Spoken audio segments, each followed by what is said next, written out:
primeiro lugar, eu não sou a Márcia Dil, mas eu sou Márcia também. E não, ninguém errou de link, esse não é o Fala Mercado. É que hoje eu, Márcia Cristófoli, vou ter a honra de comandar esse episódio do Memórias RS. Entendido? Então, segue o jogo. E por falar em jogo, o assunto de hoje, apesar de ser um só, tem dois protagonistas: o Grêmio e o Inter. Exatamente, meu povo, é que hoje a gente vai recordar os mundiais dos nossos dois principais clubes gaúchos.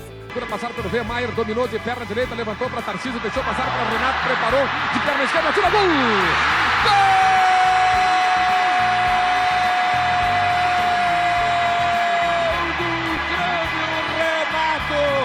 Caio abriu na ponta, levantou pelo meio, Mário Sérgio ergue as mãos.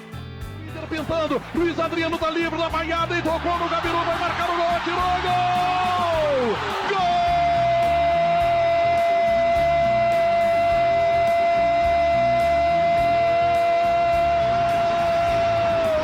Gol do Internacional! O Inter vai ser campeão do mundo!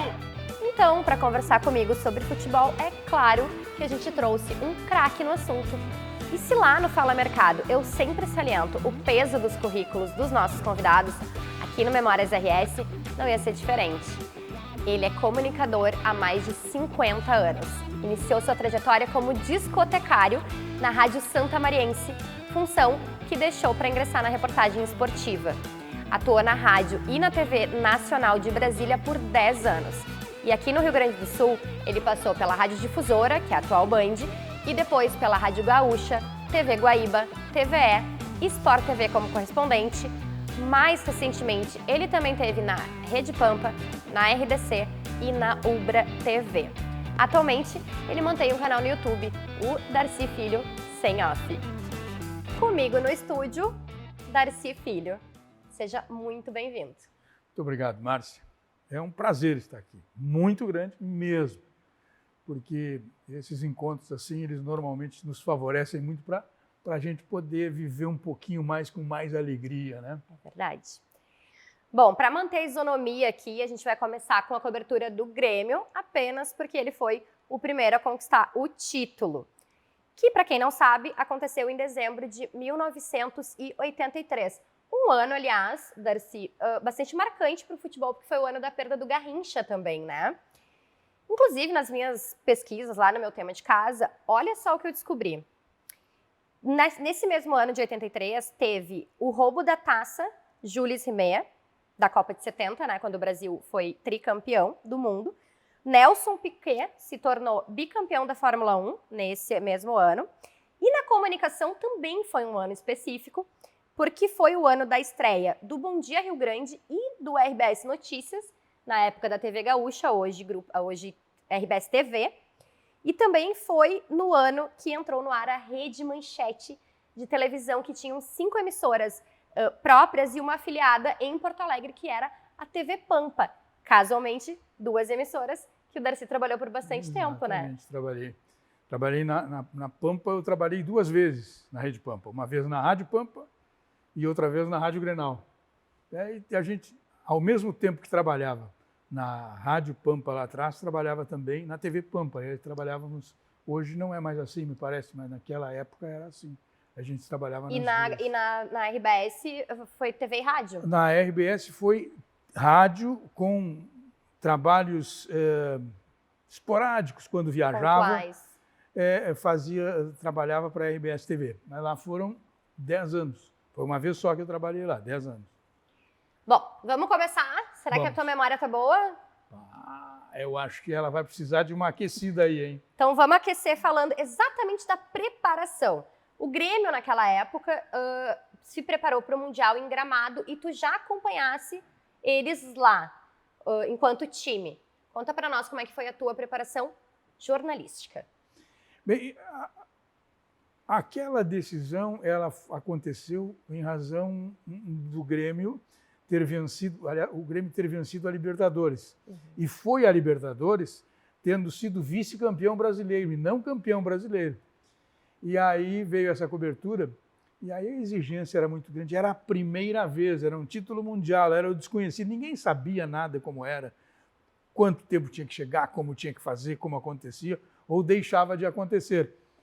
E então nós começamos nos preparando, acompanhando o Grêmio aqui nos jogos que fazia, por vezes jogava com os reservas, porque os titulares ficavam em Gramado, e aí eu era o camarada destacado para ficar acompanhando o Grêmio, porque depois eu viajaria com o Grêmio para fazer o acompanhamento da disputa. Então a concentração era absoluta, a expectativa muito grande, e o desconhecido ele provoca em ti todo tipo de sentimento, né?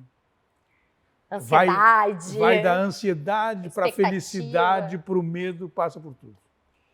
Já em 2006 o mundo já era outro, né? Inclusive assim, o Lula se reelegeu nesse ano de 2006. Marcos Pontes foi o primeiro astronauta brasileiro a ir para o espaço. A Varig encerrou as suas atividades no mesmo ano que a Gol teve aquele acidente trágico do choque com o Legacy. E também teve, em 2006, a Copa do Mundo na Alemanha. E o Brasil foi eliminado nas quartas de final. Foi. A exemplo do que aconteceu esse ano, infelizmente. Como é que foi a tua preparação em 2006, num mundo já muito diferente de 83?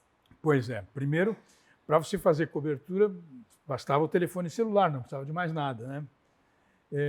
Então, eu também acompanhei o Internacional em todos os jogos do Internacional na Libertadores, que o Inter conquistou o direito de disputar o título mundial de clubes, eu fiz o acompanhamento do Internacional.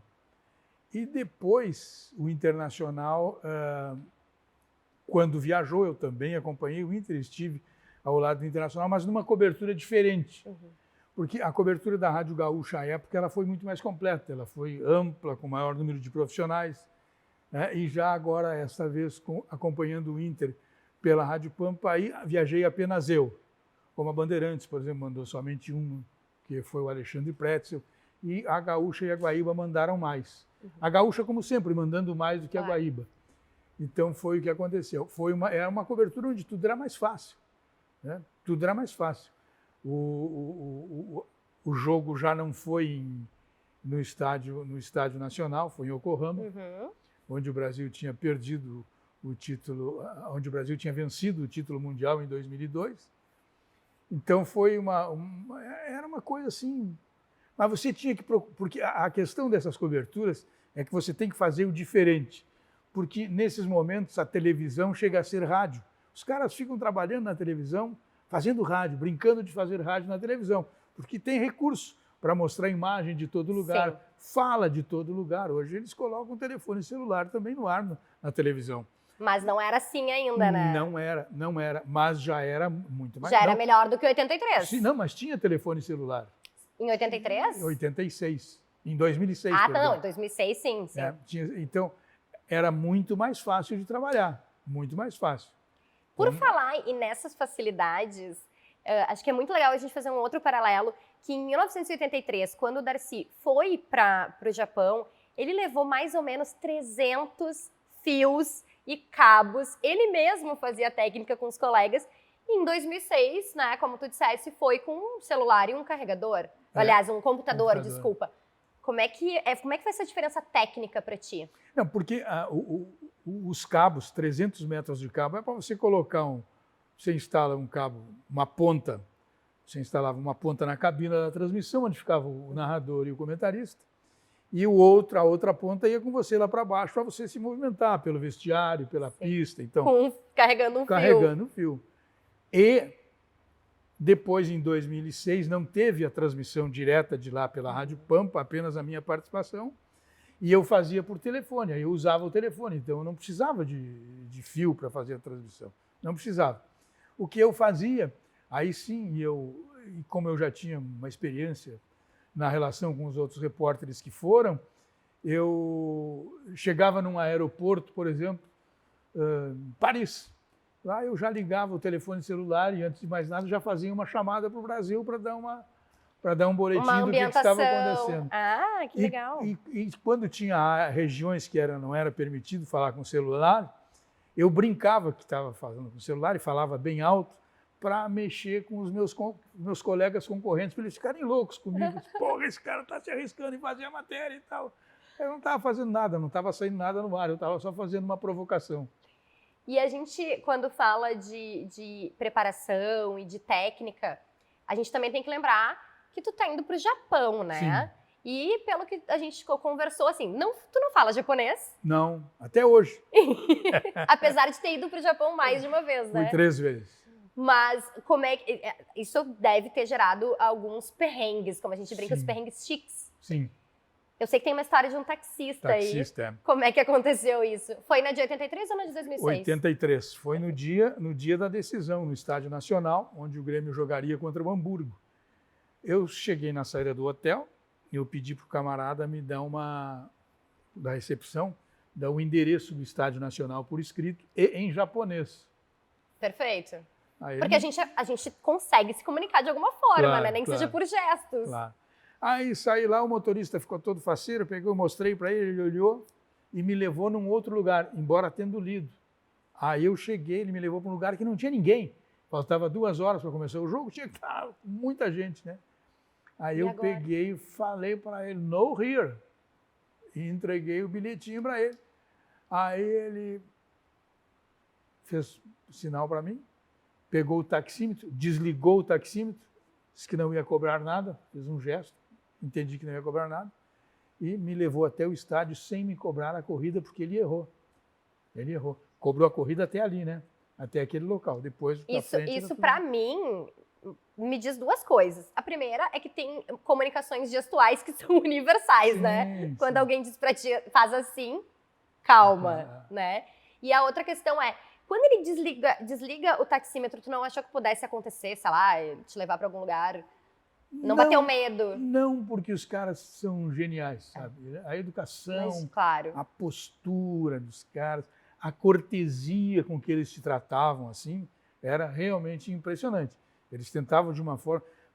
Sabe que no dia da saída, nós temos um colega chamado Cláudio Distman. E o Cláudio Distman estava fazendo a cobertura do jogo... O Cláudio Distman era do Grêmio.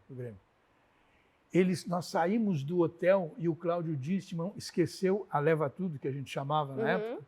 Hoje eu nem sei como é que chama. Uma necessaire, uma uma necessaire, é isso aí. frasqueira. Então, uma frasqueira, uma necessaire ou uma leva-tudo, como quiser. Ele tinha ali dinheiro, dólar, passaporte, tudo. E ele saiu do Ai, hotel, meu entrou Deus. no ônibus e esqueceu dentro No assento dele. Não, esqueceu no hotel. No hotel. Ah, no hotel. E foi embora. Quando chegamos lá adiante, ele disse, pá, esqueci minha necessaire com os meus negócios, tá, meu dinheiro. Um momentinho aí, não vamos senão ficar ruim. Sem pânico. Aí eu fiz um sinal para o motorista, aí chegou um outro cidadão que eu não sabia, o cara falava português, estava no... O japonês estava e português estava no ônibus, e aí eu expliquei para ele, ele pegou, deu o endereço do hotel para o Cláudio Distman, ir até o hotel onde estava. E ele disse, não, se você chegou lá, pode ter certeza que vai estar lá. Ele chegou lá, quando voltou, quando ele tentou explicar na recepção, o cara já entregou para ele. Uau. E ele quis dar uma Uma gorjeta, uma recompensa, uma gratidão. para a pessoa, e os caras Não aceitaram. Então, tem muito dessas coisas assim, lá que não... um dia eu deixei cair, eu fumava, à época, deixei cair uma carteira de cigarro na rua, e um cara que estava 2 quarteirões longe de mim, veio correndo para te entregar uma carteira de uma cigarro. carteira de cigarro. São os caras, né? Não adianta, isso aí é cultura. É verdade. Bom, mas nem só de perrengues chiques se faz uma cobertura internacional. Tem muita coisa boa, né? Sim. E tem algumas coisas boas que só um repórter, né, cancheiro, consegue numa cobertura como essa. Conta pra nós o que tu conseguiu de especial numa cobertura do Grêmio em 83. Bom, lá eu tinha uma boa relação com o Valdir Espinosa, que era o treinador, saudoso Valdir Espinosa. E faltavam 2 jogadores para ele compor o time de reservas lá. E aí no treinamento. E aí ele foi E os jogadores, aí o Renato disse, eu quero o Lauro, que eu vou dar um bico nele. Aí o De Leon... O Lauro Quadros. E o De Leon, eu quero o Santana, que eu vou dar um bico nele, não sei o que tem. Aí Paulo Santana. O Espinosa não disse nada e fez o seguinte, falou comigo e o Doval. José Doval é um fotógrafo, está aí, mora em Porto Alegre ainda hoje. Jornal 0 Hora, eu quero que vocês dois treinem para mim aí, mas no treino de quinta-feira. Tá bem. Mas era para treinar com os jogadores. Contra os profissionais. Olha isso. Aí eu disse assim, cara, mas eu só sei que a bola é redonda porque é uma bola. Aí eles não interessam. Vai lá, pensa, fica lá. Faz número. E o Doval não, o Doval jogava bem. Aí eu entrei, participei do treino. Então eu posso dizer que eu fui campeão do mundo nessa ida lá, porque eu treinei, né? Tu teve uma participação esportiva. Eu não tive direito ao bicho, que eles podiam me pagar, dar um bichinho e tal, para ser parecido. Mas, uma gratidão, né?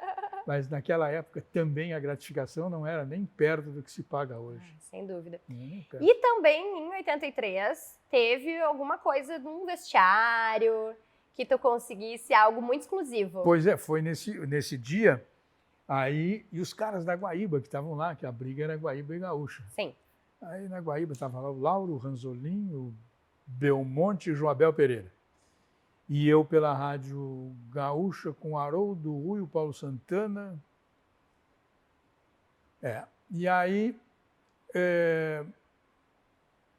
veio o treinamento e eles ficaram sabendo que eu ia treinar. E eu botei um tênis e tal, uma calção, uma coisa assim. Perna fininha, eu tenho perna fina. Eles riam de mim pra caramba. Eu achei o máximo. Só que como eu fui me arrumar, para treinar, eu vi onde que era o local do treinamento. E aí eu vi que se eu fosse pela rua, eu ia colocar o gravador atrás de uma janela de vidro na abertura e eu ia pegar tudo que o Espinosa fosse falar. Tu já preparou isso na quinta-feira. Claro. Aí foi no treino da quinta. Aí eu saí, fui lá, como quem não quer nada, assim, larguei. Podia largar, naquela época, hoje eu até não sei. Largava qualquer coisa na rua, dinheiro, ninguém pegava. Sim. mesmo. Aí eu botei e fui lá, fiquei perto deles, pegava uma bola ali, fiquei brincando com eles, dava para eles jogar, e eles queriam mostrar que sabiam jogar e que eu não sabia jogar, não tinha problema, eu queria... Eu não sabia mesmo. Eu queria prender os caras ali, eu não ia ser escalado. E aí eu fui e quando terminou a palestra do Espinosa, aí eu voltei lá e o seu Verardi disse assim, Darcy, o seu Verardi era o supervisor, assim, não vai usar essa gravação que tu fizeste aí e tal, ele viu isso aí com o gravador. Eu digo, olha, eu vou ter que usar pelo seguinte, porque eu era proibido de fazer. Se vocês fizessem um acordo comigo, aí a gente podia até, de repente, tal, mas eu tive que batalhar para conseguir isso aí. E foi o que aconteceu. Eu batalhei e consegui. E botei, mas não tinha nada demais, né? Tinha o Espinosa dizendo que se quisesse mudar o time, podiam mudar, que não teria problema nenhum, ele queria ser campeão do mundo, essa coisa toda assim. Então foi isso que aconteceu. Isso também foi, além da saída do Espinosa, que essa informação eu dei na saída, depois do jogo. O Espinosa tinha me dito que não ficaria de treinador do Grêmio. E aí eu já tinha me dito isso há 3 ou 4 meses. E eu disse que olha, porque ele me fez uma pergunta, eu respondi para ele. Ele me perguntou se ele deveria continuar no Grêmio no ano seguinte, se fosse campeão ou não. Aí eu disse para ele, olha, se sou tu, vou embora. Porque aí tu vai ficar sempre com condição de voltar para trabalhar. Aí ele disse, pô, boa. Eu digo, não, boa não, tu não pode falar para ninguém isso aí, só para mim agora que vou. Desculpa, fui eu que bati no peito aqui e bati no microfone. Aí aconteceu, chegou no final do jogo, ele me deu a notícia. Oficializou. Oficializou. Na ida, eu dei que o Paulo César Lima quis renovar o contrato, o Grêmio não quis renovar o contrato. Treinei, dei a palestra e ainda dei a saída do Espinosa. Eu fiz um trabalho bem legalzinho lá. Legalzinho? Que modesto! Em 2006, teve alguma coisa mais inusitada? 2006, eu ganhei uma camisa do Internacional. Quem que te deu? Essa camisa me foi dada pelo Alexandre Pato. Apenas? Alexandre Pato. Apenas. A camisa toda ela autografada. Eu ganhei uma da Seleção Brasileira em 2002, autografada por todo mundo também. Mas eu não sou um cara que eu guarde esses presentes assim. Como assim? O que aconteceu com essa camiseta? Chegou um amigo, me pediu, eu dei. Eu não sei dizer não. Chega outro cara pede. Eu tive uma época assim que eu me entusiasmava muito. Eu cheguei a ter umas 30, 40 camisas, mas todas. E para esses colecionadores de hoje nem é nada. Mas para eles hoje seria muito porque eu ganhava essas camisas, eu nunca comprava. Claro. Essa é a diferença. E essas eu também. Aí o cara chegava, pô, Darcy, tá, pô, Darcy, eu quero ter uma coleção? Não, Matheus, quer dizer, nós vamos ter a nossa formatura aí, tem a colégio e tal, nós precisamos e tal. Tá bem. Leva. Sabe, então, uns até emprestava para o cara, pô, deixa eu ir lá e tal, me empresta para eu vestir, tá tudo bem. E não voltava mais. E eu deixei passar, assim, essa. A do Grêmio, lá em 83, eu ganhei do Paulo César Caju. Eu também dei para um amigo meu, eu dei para um amigo meu de Santa Maria, o Mariano. Então, eu fui dando camisa assim, eu nunca... Não te apega a bens materiais? Não, eu realmente não. Perfeito. E o Internacional, era a minha dificuldade do Internacional, era entrar no campo. Eu não conseguia ter certas posições que as outras rádios tinham, porque eu não tinha posição de rádio. Sim. Então era tudo mais complicado. O que eu fazia era o seguinte, eu fiz durante a Libertadores, a disputa do Internacional, para eu enfrentar os caras da Guaíba, da Gaúcha e da Bandeirantes, porque a Pampa estava iniciando um trabalho, um dia eu fui para um jogo e levei um gravador velho, antigo, que eu tinha, e fui. Aí cheguei lá, escolhi um dirigente e disse, sabe esse gravador aqui? Sim, esse gravador aqui já foi campeão do mundo em 83 e em 2002. Quem falar nele é campeão do mundo de novo. Ele é campeão do mundo de novo. Para quê? Aí os caras faziam fila para me dar entrevista no gravador da sorte, entendeu? Só que aí eu depois, teve o vice-presidente internacional, o Pedro Afatato, da época, ele veio me pedir o gravador para colocar no Museu do Inter. Aí eu não me achei com o direito de continuar com a mentira, né? Aí eu falei para ele, não, Pedro Afatato, eu usei uma estratégia de repórter e tal. Aí é assim que a gente tem que fazer para tentar conseguir alguma coisa diferente de vez em quando. Muito bom. Estudantes recém-formados, aprendam com os melhores, né? Bom, a pergunta mais óbvia, mas que não pode ser ignorada, é, para um repórter, como é reportar, então, como é dar a notícia que um time local era o campeão mundial daquele ano? Isso serve para as duas coberturas. Claro. É uma coisa assim, que isso aí não adianta você preparar, vou fazer isso, vou fazer aquilo, não tem como. É tudo espontâneo, é tudo natural. Que você quer transmitir para as pessoas um ambiente de felicidade, de alegria, né? Então, aí você não dorme antes do jogo. Você não dorme depois do jogo. Vocês pensam que é só jogador que fica tenso ali, ó? O cara fica muito... Uma adrenalina. Muito. Por exemplo, eu com o Grêmio, eu já comemorei 2 aniversários meus no Japão. Como assim? No Japão. Sendo que uma vez eu comemorei 3 vezes, no dia 13 de dezembro, 3 vezes. 13 de dezembro, no mesmo ano. Foi em 83. Saindo do Japão, era 13 de dezembro. Perfeito. Cheguei nos Estados Unidos, continuava 13 de dezembro. Cheguei no Brasil, era 13 de dezembro. Como eu sabia dessa conta toda, eu fiz... O fuso horário foi comemorando... Claro, aí o Kerb, né? Claro, e o outro colega meu que também fazia aniversário na mesma data, faz ainda, é o Luiz Ávila, que é fotógrafo. Na época era da 0 Hora. Aí eu disse, Luizinho, eu vou subir com uma garrafa de uísque, para tomar um uísquinho lá dentro para comemorar o meu aniversário. Porque todo mundo vai querer tomar do meu uísque, ninguém vai querer pagar no avião e tal.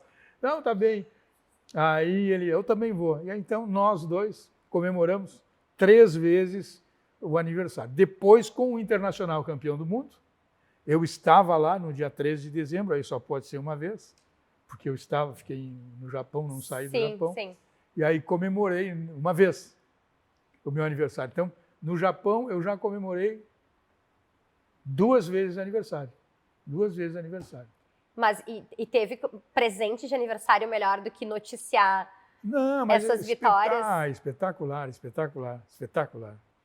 Bom, uma coisa que a gente sempre pergunta aqui no Memórias RS é sobre a relação do repórter com outros jornalistas de empresas, inclusive concorrentes. Em grandes coberturas, a gente vê muito mais colaboração entre as emissoras. Mas no jornalismo esportivo, a gente sabe que tem uma rivalidade bem peculiar, especialmente por conta de informações exclusivas, né, que o esporte gera. Em coberturas de Mundial, tem essa colaboração? Tu falasse da tua relação com o Alexandre, mas assim, dá para fazer alguma parceria de informações ou é cada um por si mesmo? Não, parceria de informação não dá. Você conversa, bate papo, você se desloca para o mesmo lugar juntos. Lá cada um procura fazer a sua...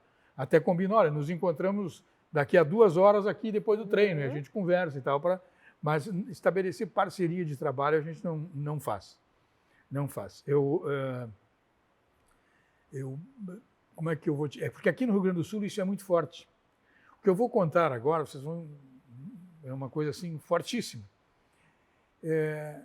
Os amigos, foca nele, que agora vai vir uma bomba. Os amigos, a turma que trabalhava na Rádio Gaúcha, que trabalhava na Rádio Guaíba, eles viajando para o interior, não precisava ser nem fora do estado, se paravam para tomar café no restaurante, os caras, um grupo sentava numa mesa e o outro na outra mesa.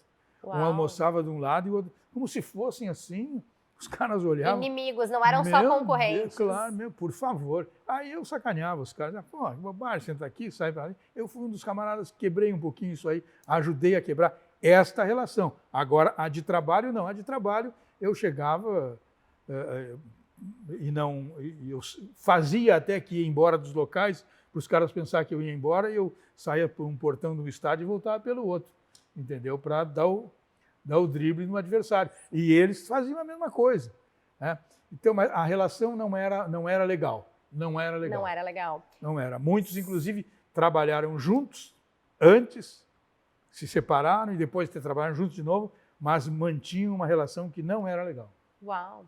Vamos sair, então. Eu não gosto de climas ruins. Sim. Vamos sair da rivalidade para ir para outra ponta que a gente fala da amizade. No jornalismo sempre se faz amizades. Aliás, em qualquer profissão, né? Conseguiste? Eu fiz bons amigos. Não muitos, mas fiz bons amigos.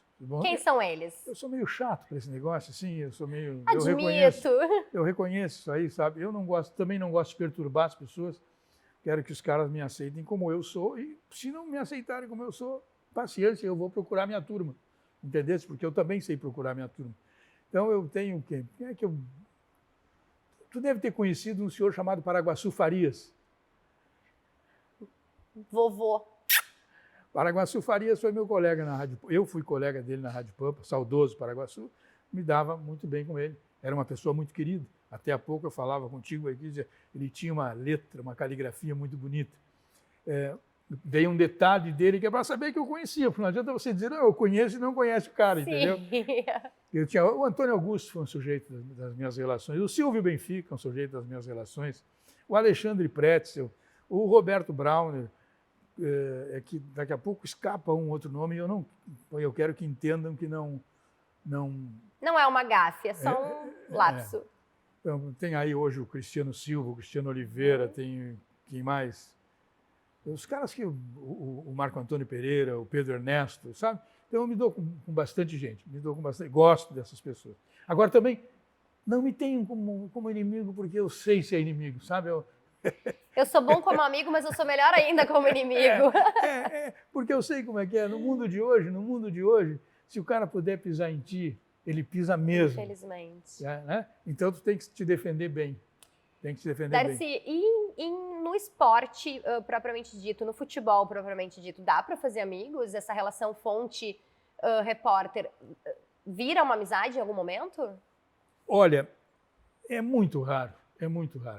Hoje, muito mais, porque não há nem convívio. Mas você não fala mais com o jogador de futebol, você não fala mais com o dirigente. Você, por vezes, ainda tem um outro que você consegue se aproximar, conversar. Mas a amizade, ela tem que ser, a relação tem que se manter distante.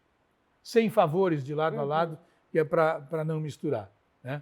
Mas tem pessoas do bem, e muito do bem. Tem pessoas que você olha assim, você olha um cara que tu olha para ele, um turrão, aquela cara, mal-humoradão assim. O Celso Roth é um cara genial. O Celso Roth é um cara que ajuda entidades de caridade, é um sujeito do bem, sabe? O Renato é um outro cara da mesma, e são uns caras que ajudam sem contar. Tá? Tem cara que ajuda e noticia, olha, fulano de tal está lá com o Beltrano ajudando, não sei o quê. Esses dois, por exemplo, que eu citei, eles não contam para ninguém o que eles fazem. Isso aí eu vejo, eu dou um valor muito maior. Aí o futebol permite que você tenha convívio com essas pessoas com o devido respeito, até para conversar e tal, se aproximar um pouco mais. Mas é assim, é muito difícil, é muito difícil. Imagina. As relações, elas se estendem dessa forma. Sempre muito leve. Sem não... Como é que eu vou te dizer? Eu sou amigo dos caras que são meus amigos. Meus amigos, eu sou mesmo. Eu não... E se o cara é meio... Também eu já agradeço, sabe? Também não fico muito... Passar bem. Não fico muito... E isso não é... Isso é ruim, viu? Isso é ruim. Isso é ruim. Isso aí, eu aprendi isso depois dos cabelos brancos. Se eu tivesse sido um pouco mais contido enquanto jovem, né, eu teria aprendido um pouco mais. Né? Minha mulher me ajudou muito nisso. Então, eu por isso, pela família que tenho, pelos filhos, mulher, tal, hoje eu sou um cara tranquilo. Segura mais a onda. Eu sou um cara bem tranquilão, assim mesmo. Darcy, para a gente finalizar, então, as tuas duas principais memórias, uma de 83 e uma de 2006. Vou até te dar um tempo para pensar. De 83, deixa eu lembrar alguma coisa de 80.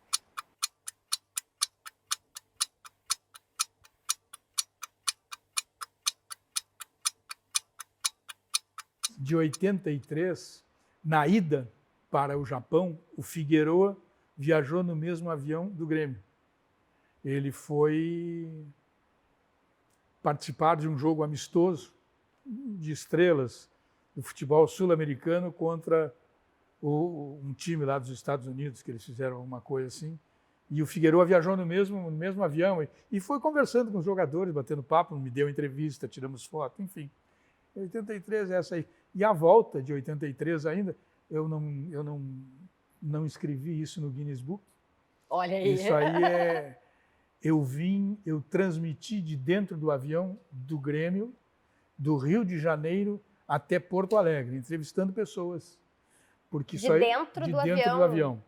Isso aí foi um trabalho feito pelo Olmes Aquino, que era o homem da equipe técnica da Rádio Gaúcha. A ideia, se não me engano, ele foi dá nome, inclusive, à sala. Ele dá nome à sala lá, Olmes Aquino. Ele é irmão do Hermes. O famoso é o Olmes. Aí o Hermes foi na carona. Então, o Olmes montou um esquema com a Varig, por sua vez com o seu engenheiro lá e tal, com o comandante. E eu tinha que falar 5 minutos, sair do ar 5 minutos, que era para o comandante ter contato com a torre, sei lá como é que eles chamam o negócio. E eu, de dentro do avião, conversava e entrevistava as pessoas durante 5 minutos. Claro que teve um momento que entrou assim, o repórter que estava aqui embaixo diz, Darcy, eu tenho aqui o seu Maurício para falar. Eu diga ao seu Maurício que aguarde 5 minutos, que eu tenho que agora esperar 5 minutos. Tinha que fazer o seu Maurício me esperar também. Que negócio é esse? Seu Maurício sobrinho, apenas era o dono da bagaça toda. Apenas isso. Aí lá pelas tantas chegou, tinha o Mário Andreasa, que era candidato à presidência da República, também estava no aeroporto aqui querendo falar. Aí, Darcy, está aqui o ministro Mário Andreasa, quer dar um abraço aí no presidente do Grêmio e tal. Eu digo, agora eu estou naqueles 5 minutos, tem que esperar um pouquinho aí. Fazia esperar. Até o candidato à presidência esperou por Darcy Filho? Não, esperou pelo repórter, esperou pela Rádio Gaúcha. Porque o cara tem que entender o seguinte, tu tá ali passageiramente numa grande empresa, entende? Tem muita gente que diz assim, não, porque no meu programa aqui tem o programa, cara pálida. Tu tá lá porque os caras te botaram ali e te tiram o programa. O Darcy Filho sem off é teu. É meu, claro. De resto... Agora, o cara numa rádio não é dono de nada. Os caras chegam, não, que é isso? Cara, para com essa bobagem aí. Mas esse aí eu fiz. Eu fiz essa cobertura aí, foi extraordinária. E na volta de 2006, eu fiz a mesma coisa, mas aí sem usar o equipamento de rádio para transmissão, eu fiz pelo telefone celular. Eu pedi para o comandante para utilizar o celular de dentro do avião. Na chegada, ele deixou. Fiz também quando a seleção brasileira voltou campeã do mundo, em 2002. Falei com o comandante do avião, ele deixou usar na chegada o avião para chegar no Rio, e eu falando de dentro do avião pelo telefone. Assim, em 83 tu conseguisse fazer isso, né, Darcy? Não ia ser em 2006.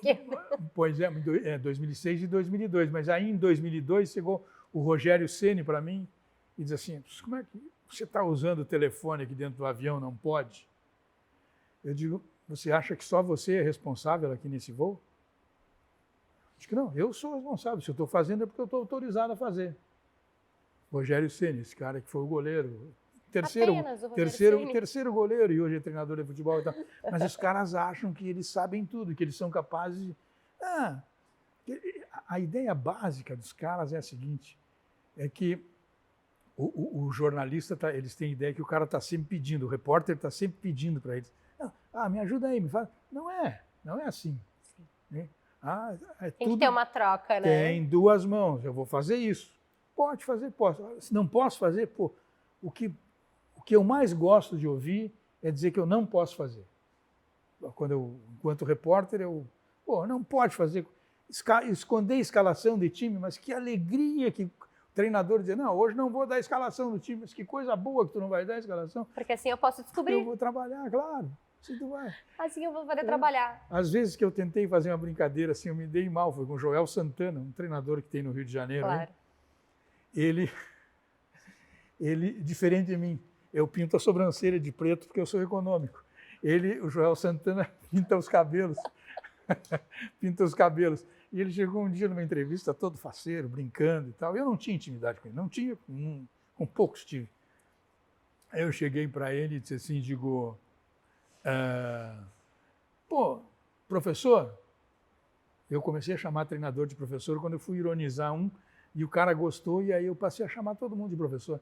Aí eu digo, professor, podia me dizer, posso lhe fazer uma pergunta, uma brincadeira e tal? Sim, pode. Professor, me diga uma coisa. Qual é a cor e a marca da tintura que o senhor usa no cabelo? Pá!